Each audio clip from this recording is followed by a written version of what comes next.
I've had an opportunity to play with this guy. As y'all know, I play the drums.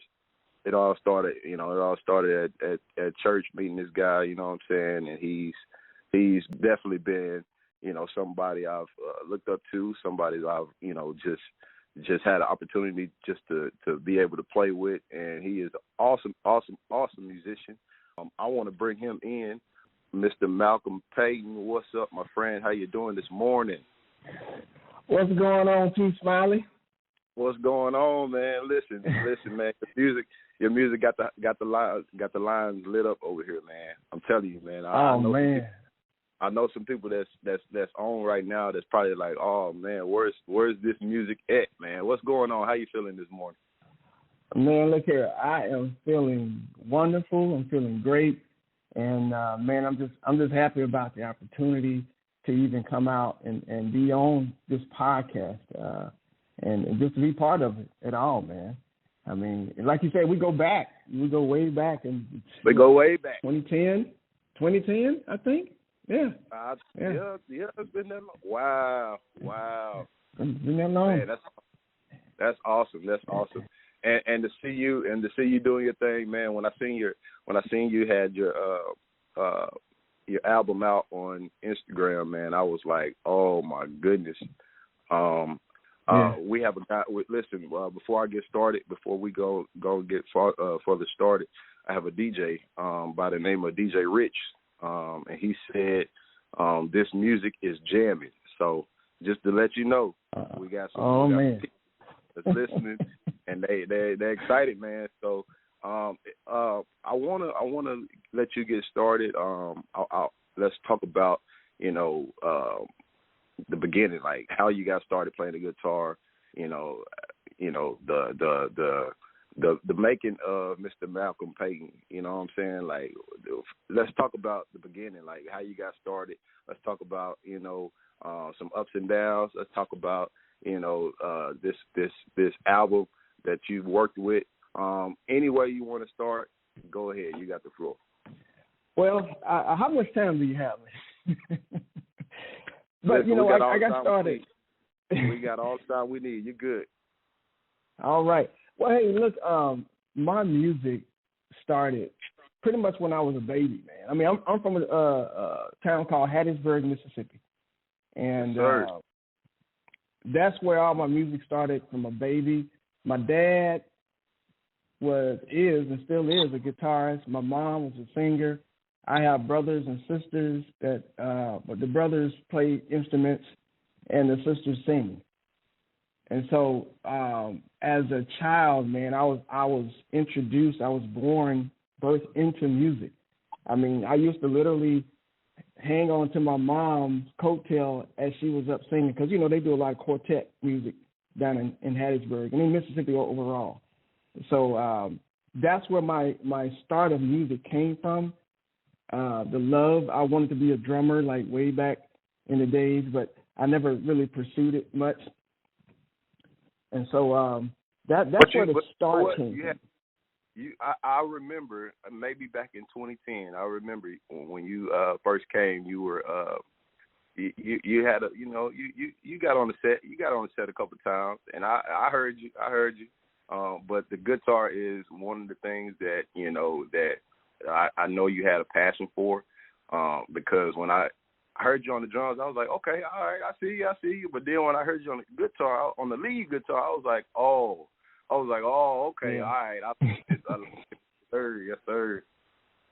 Well, see, the drumming started, like I said, back in the 80s or whatever. I stopped. I pursued the drumming in 1999. I started it back up when I was stationed in Germany when I was in the military, in the Army. And so that went along up into when I was stationed in California, and 2008, 2009. And so after I left California and I was stationed in Kuwait, and I decided I wanted to pick up the guitar, I took my guitar with me. They had the internet over there, and I just started looking at YouTube videos. Well, good morning, Mr. Payton. How are you, sir? I'm pretty good. How about you? Oh, man, I'm blessed, black, and highly favored and unapologetic about it. Hey, there's nothing wrong with that. Nothing wrong with that at all. Yes, sir. As I was listening to you on the networks, I was listening to you. It sound like you're a producer or you're a songwriter. You got your own album out. You doing the doggone thing, sir. I'm trying. Now, I'm not a writer, but I produce, and I'm a guitarist, and I also play drums. Oh, get a drummer some. We got two drummers in the building. Get a drummer some always. Yes, sir. Listen, Mr. E-Man, he's also a veteran. He's also an Army vet. So, we definitely I told him over here we definitely support. We definitely support. Yes, sir. Yeah, thank you for your services, Mr. Payton. Yes, sir. Oh man, no problem, man. Yep. I come from a family. In fact, my wife, she's also a veteran. Well, I didn't really get to hear all of the interview. I just chimed in, but I'm almost quite sure Mr. T. Smiley probably already asked you, what inspired you to write. I mean, what inspired you to even get in this industry, being a drummer, Just the love of music. I mean, like I said, I've been around it all my life, and once I became a grown man, so to speak, when I was in the military, that love just never goes away. And so I started singing when I was in the military. That's one part I didn't leave. I used to sing in groups. Oh, okay. So back in the days, and I used to sing R&B. So I'm talking about back in the days where New Jack City, when New Jack City came out, and we had Truth and Levert and Living for the City, all that good stuff. So I used to do that a lot earlier in my military career. And so I wasn't really playing an instrument at the time up until like 1999, but before that, all I would do is just go out and get with groups and we were singing. Mm-hmm. That's awesome. So, yeah. So, Malcolm, let's talk about. I wanted to talk about Mr. E-Man. I don't know if you heard that part, but I want to go back when you moved here to Texas. We actually had an opportunity. We played for several people. When I say we, I played the drums, and Mr. Malcolm was on the guitar, and we had another guy playing the organ. We've gone and played at quite a few places around Dallas, and I remember we also had the opportunity to play in a quartet group. So going from regular service, regular church service to quartet, and then the game was what it was. It was a good game. I don't have a favorite team, but I love the sport. I love a good game. If your team play bad, I'm going to tell you they suck. Just apply it to my mind and not my heart. It's just the truth. But if they play good, I'm going to tell you they play good. Just give me a good game. Stay tuned to it. Halftime. Mary killed it. Hands down. Oh, yeah. It doesn't matter the age. Mary was the bomb. Don't get it wrong. I love Snoop, Dre, Kendrick Lamar. 50, he did it upside down. I'm not mad at him. But Mary, that was the highlight. I actually need that whole outfit that she had on. Oh, yeah. She said she need the outfit. Listen. Well, Tyler Perry put that outfit on.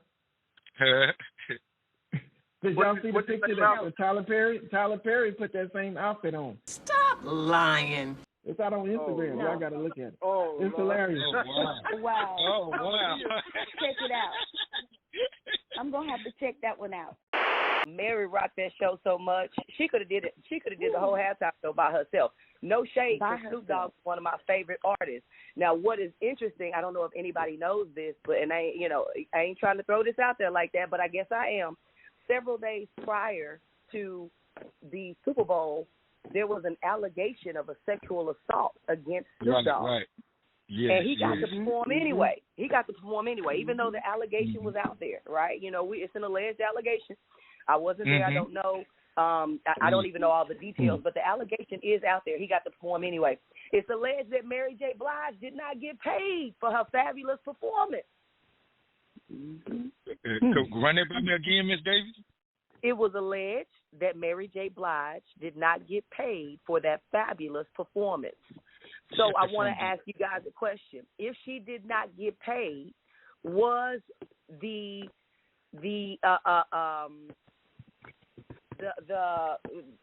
recognition that she received, was that enough for her career, or did she need that money? Because I ain't gonna lie, she did get a lot of recognition off this. This Super Bowl was seen across the globe by millions of people. Some people have never ever heard Mary